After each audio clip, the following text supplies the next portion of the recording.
السلام علیکم ورحمۃ اللہ وبرکاتہ۔ الحمدللہ والصلاة والسلام علی رسول اللہ۔ نماز تراویح میں آج بھی الحمدللہ سوا پارے کی تلاوت ہوئی، اور اس میں سورہ سبا، سورہ فاطر، سورہ یاسین اور سورہ صافات پڑھا گیا۔ سورہ سبا کا آغاز یوں ہوتا ہے کہ اللہ تعالیٰ کے ارشاد ہیں، تمام تعریفیں اس اللہ کے لیے ہیں کہ اسی کی بادشاہت ہے اور وہی ساری کائنات کا مالک ہے، اسی کی تعریف ہے اور وہی بخشنے والا رحم والا ہے۔ اور اللہ تعالیٰ نے یہ بھی فرمایا ہے کہ زمین کے اندر جو چیز جاتی ہے اس کو بھی وہ جانتا ہے، اور زمین سے جو چیز اوپر آتی ہے اس کو بھی جانتا ہے، اور کوئی بھی کام ہوتا ہے تو اس کی مرضی کے بنا نہیں ہوتا، وہی کام بنانے والا ہے۔ اس کے بعد اللہ تعالیٰ نے حضرت سلیمان علیہ السلام کا ذکر فرمایا اور سبا کی ملکہ کا ذکر فرمایا، سبا کے علاقے کا ذکر فرمایا ہے، ملکہ کا نہیں بلکہ علاقے کا ذکر فرمایا ہے۔ ارشاد فرمایا کہ سبا والوں کو اللہ تبارک و تعالیٰ نے ہر قسم کی راحت اور نعمت عطا فرمائی تھی، اور ان کا علاقہ یا ان کا ملک اتنا خوبصورت اور حسین تھا کہ وہ لوگ لمبے لمبے سفر میں بھی تھکان سے کافی دور رہتے تھے۔ وجہ اس کی یہ تھی کہ جس راستے پر وہ چلتے تو دونوں طرف جھاڑیاں ہی جھاڑیاں تھیں، اور ایسی ملی ہوئی جھاڑیاں تھیں کہ ان کو دھوپ کا کوئی اثر نہیں ہوتا تھا۔ اوپر سے جھاڑیاں مل کر ان کو سایہ کر دیتی تھی، اور لمبے لمبے سفر پر بغیر تھکان کے وہ لوگ اپنے جانوروں پر یا پیدل بھی چلے جاتے تھے۔ اللہ کا شکر ادا کرنے کے بجائے ان لوگوں نے یوں کہنا شروع کر دیا کہ ہمارا معاملہ تو بڑا عجیب ہے، ہم لمبا سفر کرتے ہیں لیکن سفر کا مزہ نہیں آتا، سفر کی جو تھکان ہونی چاہیے وہ نہیں ہوتی۔ اسی طرح پر اور بھی ناشکری کرنے لگے۔ ان کا جو ملک تھا وہاں ایک بند بنا ہوا تھا جس کو ڈیم وغیرہ کہتے ہیں، اور اس ڈیم میں پانی روکا جاتا تھا، جس کی وجہ سے سال کے 12 ماہ ان کے علاقے کو خوب سیرابی ہوتی تھی، ضرورت کے بقدر پانی چھوڑا جاتا تھا، اور عمدہ سے عمدہ باغات، کھیتیں وغیرہ بہت عالیشان ان لوگوں کی تھی۔ اس میں وہ مست رہتے تھے، مگن رہتے تھے، ساتھ میں شرک اور کفر کے اندر مبتلا ہوئے، اللہ کی ناشکری کرنے لگے، اور اس طرح کا تکبر بھی کرنے لگے کہ جس آرام کی اور راحت کی چیز کو اللہ نے ان کے لیے عنایت فرمایا تھا اس کا مذاق اڑانے لگے، اور یوں کہنے لگے کہ ہم کو تو سفر کی مشقت ہو تو مزہ آئے گا، اس طرح کی باتیں کہنے لگے، یہاں تک کہ اللہ تبارک و تعالیٰ کا ان پر عذاب آیا، اور وہ جو بند تھا جس کو سد معارب کہا گیا ہے، یعنی معارب کا بند، وہ بند اللہ تبارک و تعالیٰ کے حکم سے ایک چھوٹے سے جانور کے ذریعے، یعنی چوہوں کے ذریعے، جو چوہے اس بند کے بنیادوں میں پہنچ کر اس کو چاٹنے لگے، کترنے لگے، یہاں تک کہ وہ پورے کا پورا بند ٹوٹ گیا، اور پورا ملک سبا، جو شہر بھی تھا اور ملک بھی تھا، آس پاس کا علاقہ مل کر ایک ملک بنتا تھا، وہ پورا ملک پانی کی زد میں آ گیا، اور سب کے سب ڈوب کر ہلاک ہو گئے۔ بعض اچھے لوگ بھی تھے جو لوگوں کو روکا کرتے تھے برائیوں سے اور غلطیوں سے، ان لوگوں نے جب محسوس کیا کہ لوگ باز آنے والے نہیں، تو وہ لوگ وہ ملک چھوڑ کر وہاں سے نکل گئے اور چلے گئے۔ روایت میں آتا ہے کہ انہی میں سے کچھ لوگ آ کر جو ہے بعد میں مکہ مکرمہ پہنچے تھے، جبکہ مکہ تو پہلے آباد ہو چکا تھا حضرت اسماعیل علیہ السلام کے ذریعے اور ہاجرہ علیہ السلام کے ذریعے، تو بعد میں یہی لوگ جو معارب کے ٹوٹے ہوئے بند سے بچے کچے لوگ تھے، وہ لوگ نکل کر جو ہے جس کو قبیلے بنی جرہم کہتے ہیں، وہ لوگ آ کر وہاں مکے میں آباد ہوئے، یہ روایت میں آتا ہے۔ تو قصہ مختصر یہ کہ اس واقعے سے اللہ نے پیغام دیا ہے کہ اگر اللہ تعالیٰ کسی کو نعمتوں سے نوازتا ہے، خاص طور پر جو ہے باغات کی نعمتیں، کھیتوں کی نعمتیں اور عمدہ بارشوں کی نعمتیں، کسی کو جو ہے اچھا پانی میسر ہو، اگر وہ لوگ اس کی ناشکری کریں گے، اللہ کی نافرمانی کریں گے اور شکر ادا نہیں کریں گے، تو اللہ تبارک و تعالیٰ دنیا میں بھی اسی پانی کی زد میں آ کر ان کو ہلاک و برباد کرتا ہے۔ مختلف علاقوں میں سیلاب کے اثرات وغیرہ جو ہم دیکھتے ہیں، اس کا بھی نتیجہ یہی سمجھنا چاہیے کہ سیلاب وغیرہ جو آتا ہے وہ انسانی کرتوتوں ہی کی وجہ سے آتا ہے کہ ہماری جب غلطیاں حد سے زیادہ بڑھ جاتی ہیں تو پھر اللہ تبارک و تعالیٰ اسی پانی کو جو ہمارے لیے رحمت کا ذریعہ ہوتا تھا اسی پانی کو زحمت بنا کر بطور عذاب کے اللہ تعالیٰ ہم پر اتارتا ہے، نازل فرماتا ہے۔ تو لہٰذا تمام انسانوں کو چاہیے کہ وہ صرف اللہ کا شکر ادا کرے اور اللہ تعالیٰ کی نعمتوں کی ناشکری ہرگز نہ کرے۔ اس کے بعد حضرت سلیمان کا داؤد علیہ السلام کا دونوں والد کا اور فرزند کا قصہ بیان کیا گیا ہے۔ حضرت داؤد علیہ السلام والد تھے، اللہ تعالیٰ نے ان کو مختلف معجزات عطا فرمائے تھے۔ اس میں سے ایک معجزہ یہ تھا کہ ان کے ہاتھ میں اللہ تبارک و تعالیٰ نے لوہے کو ایسا کر دیا تھا جیسا کہ موم ہو جاتا ہے، جس طرح چاہے وہ لوہے کو بغیر گرم کرے کے آسانی سے موڑ لیتے تھے۔ اور انہوں نے فرمایا کہ اللہ تعالیٰ نے مجھے خاص نعمت کے طور پر عطا فرمایا ہے، جس سے وہ زرہیں بنایا کرتے تھے، اور اسی طرح پر جو ہے جو بھی ضرورت کی چیزیں لوہے سے بنائی جاتی ہیں، تلواریں وغیرہ، وہ سب چیزیں بنایا کرتے تھے۔ اور اللہ تعالیٰ نے ان کے فضل سلیمان علیہ السلام کا ذکر کرتے ہوئے فرمایا کہ سلیمان کو بھی اللہ تعالیٰ نے بہت سے معجزات سے نوازا تھا۔ اس میں بہترین معجزہ یہ تھا کہ ان کو جو ہے سفر آسان کر دیا گیا تھا، اتنا کہ 1 مہینے کا سفر صرف صبح کے تھوڑے سے وقت میں کر لیتے تھے،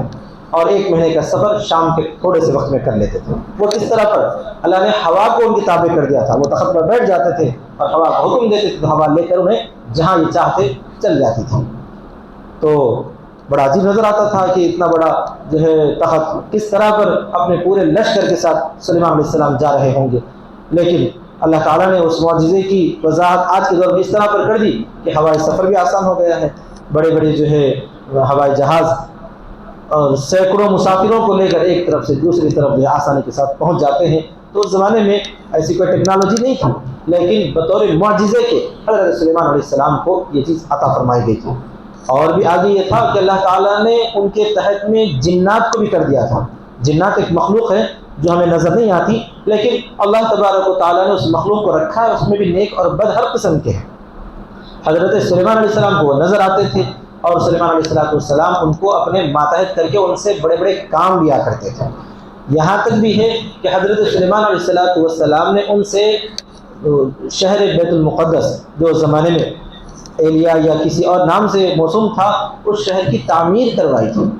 خود اس کا تذکرہ اللہ تعالیٰ نے سورہ سبا میں بیان فرمایا، یہاں تک کہ اس میں بعض شریر قسم کے تھے جو حضرت سلیمان علیہ السلام کی نگرانی میں کام کرتے تھے، اگر یہ ذرا بھی ہٹ جائیں تو وہ لوگ جو ہے کام سے جی چراتے تھے اور بھاگ جاتے تھے۔ تو حضرت سلیمان علیہ السلام کو اللہ نے حکم فرمایا تو وہ وہیں پر ٹھہرے رہے، اور ایک عصا کا انہوں نے ٹیک لگا کر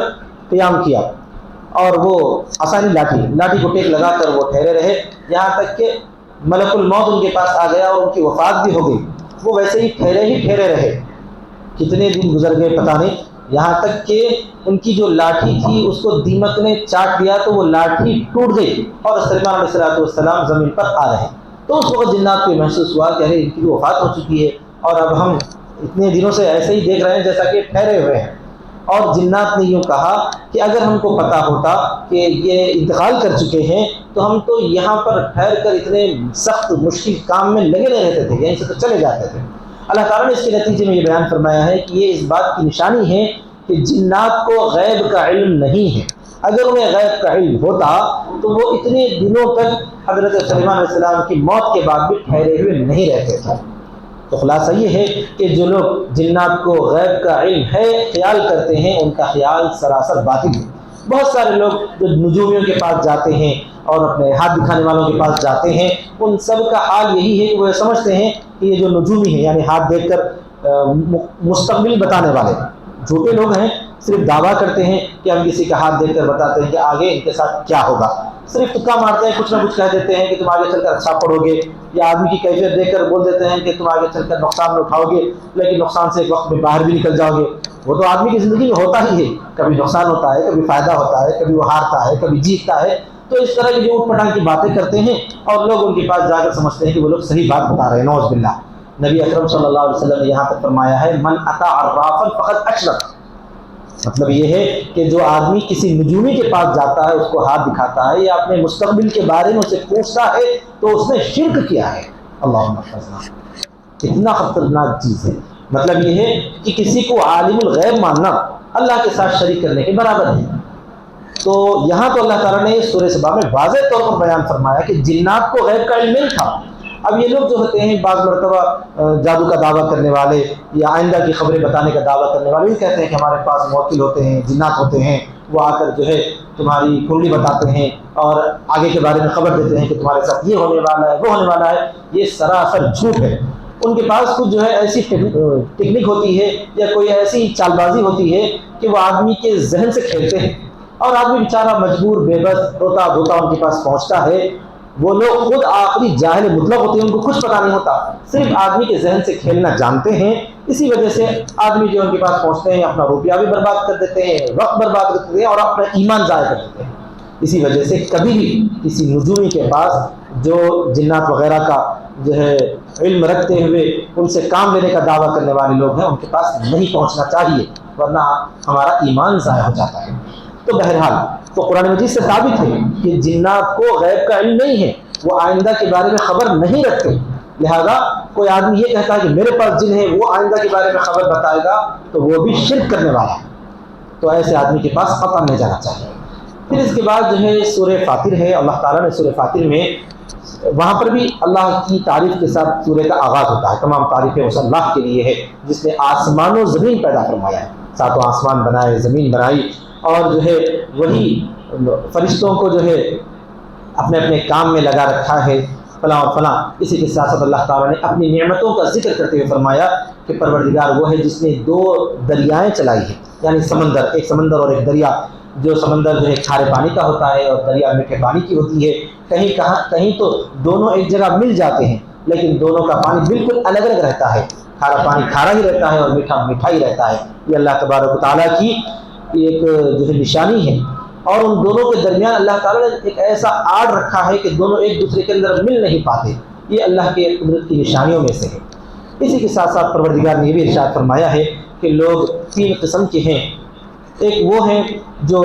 نیک لوگ ہیں اور اچھے کام کرنے والے ہیں، اور ان کے پاس قرآن مجید کا جب پیغام پہنچتا ہے تو وہ لوگ قبول کرتے ہیں اور اس پر اتنا ایمان لاتے ہیں اور اس پر اتنا عمل کرتے ہیں کہ وہ سابقین میں سے ہو جاتے ہیں، بہت ہی مخلص لوگ ہوتے ہیں، یعنی اللہ کے بہت ہی مقرب بندے ہوتے ہیں۔ دوسرے بعض وہ ہوتے ہیں جو اتنا قریب تو نہیں پہنچتے، کبھی کبھار کچھ غلطی ہوتی ہے، کبھی کبھار جو ہے وہ اچھے کام بھی کر لیتے ہیں، منہم ظالم لنفسہ۔ اور تیسرے قسم کے وہ لوگ ہوتے ہیں جو بالکل برائیوں میں مبتلا ہیں۔ تو انسان کو چاہیے کہ وہ سب سے عمدہ قسم کے لوگوں میں سے بننے کی کوشش کرے، یا کم از کم ایسا آدمی بن جائے کہ کبھی اس سے غلطی ہو جائے تو اس غلطی کی فوراً وہ معافی مانگ لے، توبہ کر لے، تو اللہ تعالیٰ اس کو معاف فرما دے گا اور اس پر بھی اپنا انعام اور اکرام پورا عطا فرمائے گا۔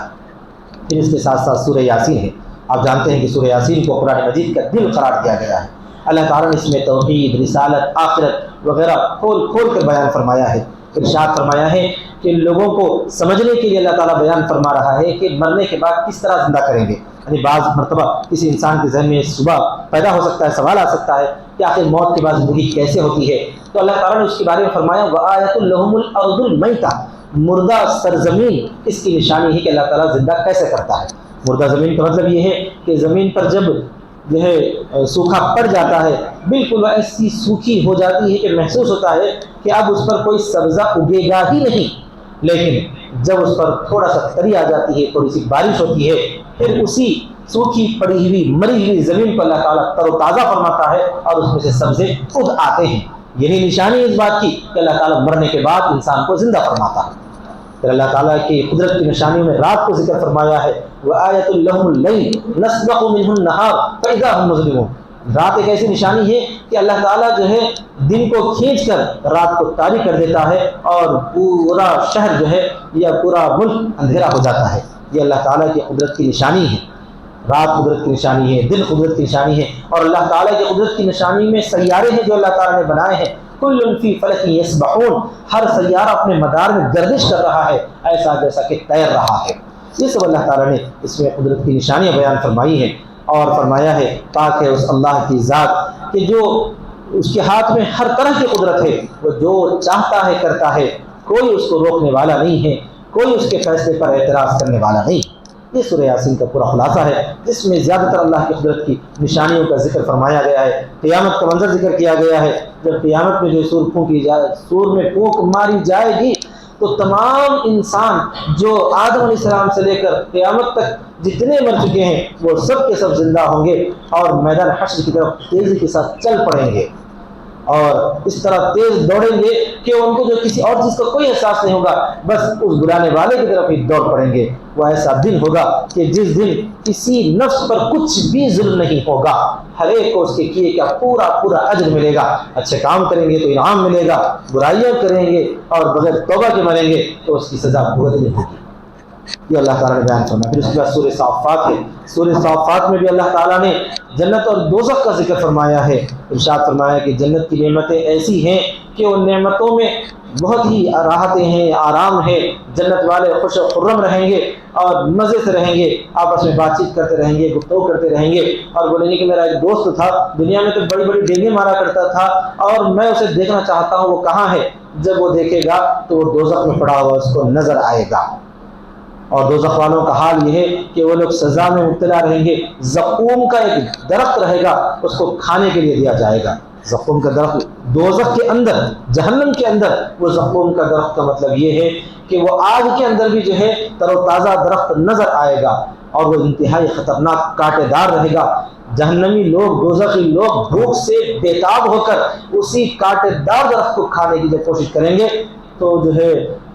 ان کا منہ یا جو ہے ان کی حلق اور ان کا پیٹ تباہ و تاراج ہو جائے گا۔ بہرحال یہ بہت خطرناک قسم کی سزا ہوگی۔ اللہ حفاظت فرمائے ہم سب کو۔ پھر اس کے بعد اللہ تعالیٰ نے سورہ صافات کے اندر نبیوں کا ذکر فرمایا ہے، حضرت نوح علیہ السلام کا، حضرت ابراہیم علیہ السلام کا ذکر اور حضرت اسماعیل کی جو قربانی ہے اس قربانی کا ذکر فرمایا۔ ابراہیم علیہ السلام کو اللہ تعالیٰ نے آزمایا تھا اور فرمایا تھا کہ جو ہے ان کو دکھایا گیا تھا خواب میں کہ وہ اپنے فرزند ارجمند کی قربانی دے رہے۔ پھر اللہ تعالیٰ نے اس خواب کو اس طرح سچا فرما دیا کہ ابراہیم علیہ السلام نے اپنے فرزند کو لے کر قربانی کے لیے حاضر ہو گئے اور ان کے گلے پر چھری پھیری بھی چاہی۔ پھر اللہ تعالیٰ کے حکم سے انہیں ہٹایا گیا۔ وَفَدَيْنَاهُ بِذِبْحٍ عَظِيمٍ، ایک بڑا ذبح اللہ تبارک و تعالیٰ نے ایک جنت سے ایک بھیڑ کو وہاں پر بھیج دیا جس کی قربانی کی گئی۔ اللہ فرماتا ہے کہ یہ ابراہیم علیہ السلام بہت ہی نیک اور صالح آدمیوں میں سے تھے۔ اللہ تبارک و تعالیٰ نے ان کو منتخب فرمایا۔ پھر ان کو جو ہے